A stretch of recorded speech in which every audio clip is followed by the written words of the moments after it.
Committee Chairman Devin Nunes, Republican from California. Mr. Chairman, thanks for being here. It's always a pleasure to be with you, Brett. Your assessment of where we are in fighting terrorists and perhaps how the threat has evolved.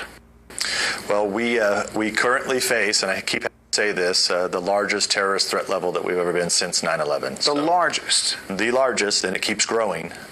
Day by day it grows because more and more numbers get added to the ranks of ISIS and Al-Qaeda.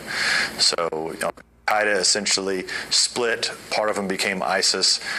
For now, they're the most popular, so they're adding folks. And as you know, they've created a brand that young people are attracted to here in the United States. So you have the radicalization of the internet that continues to add followers, which has led to attacks here in the homeland.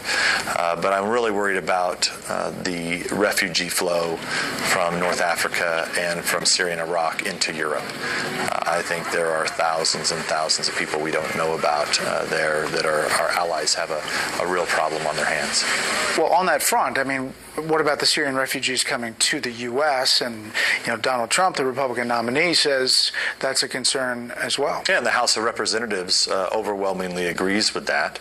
And we passed legislation to stop the refugee program until we could get it certified by the FBI director and our intelligence agencies. But the Senate... That's a weakness. It's for sure a weakness because you can't vet the people that are coming in very well. I mean, if someone shows up with no documents, and you don't know, how do you ultimately find those, discover who those people are? I know they try to go, and I think we do a pretty good job at trying to vet. But what I've said, and I think the Congress has spoken clearly, at least Republicans in Congress have said, we just need to stop it right now and halt it because there's too much going on globally. The world is on fire from Morocco to the Philippines.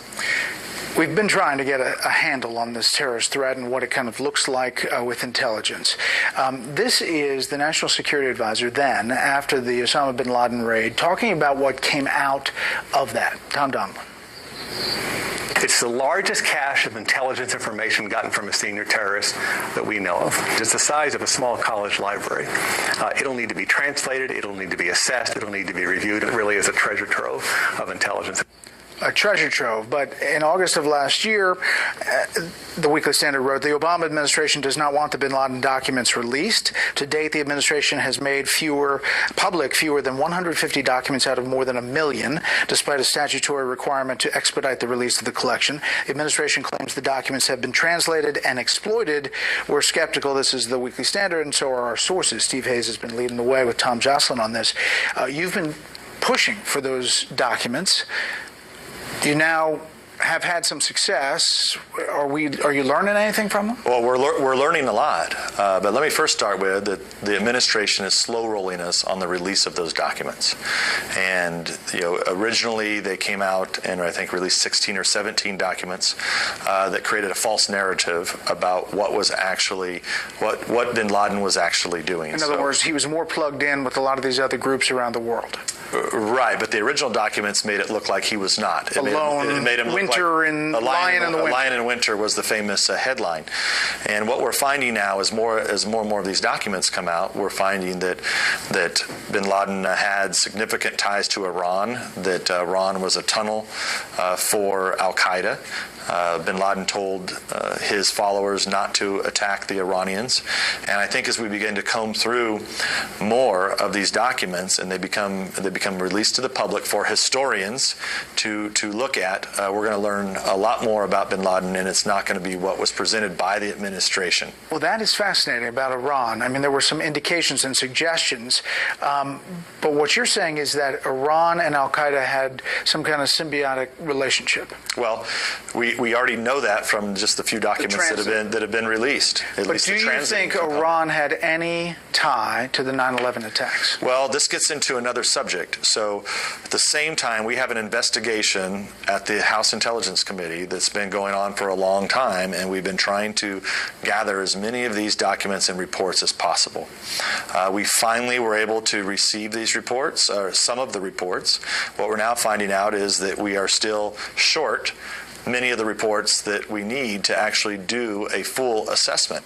So I remain concerned that there was intelligence work done down at CENTCOM that the taxpayers paid for and that our military intelligence professionals went through and spent a lot of time on that we do not have still at the House Intelligence Committee, and those products were never put into finished intelligence products. Is your guess as to why that happened, one, about the terrorist connections, that the administration wanted to downplay the role of al-Qaeda and the significance of the terrorist threat, and then two, about Iran, that obviously this administration wanted to get an Iran nuclear deal passed? Is that your suggestion? So look, that would be speculation.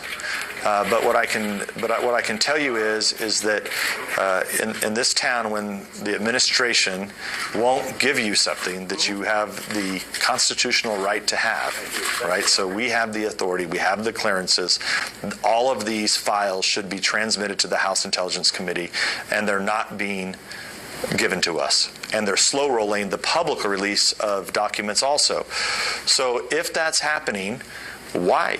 Why do it? If there's nothing to be afraid of, why not? I mean, we all have clearances. At least give it, if you want to slow roll and not release publicly some, that there may be a reason for that. But you should at least provide them to the House Intelligence Committee so that we can conduct an investigation, and that's not happening. Your hope is that eventually it does? Eventually, we're getting close to subpoenaing the documents. Mr. Chairman, thanks for the time. My pleasure.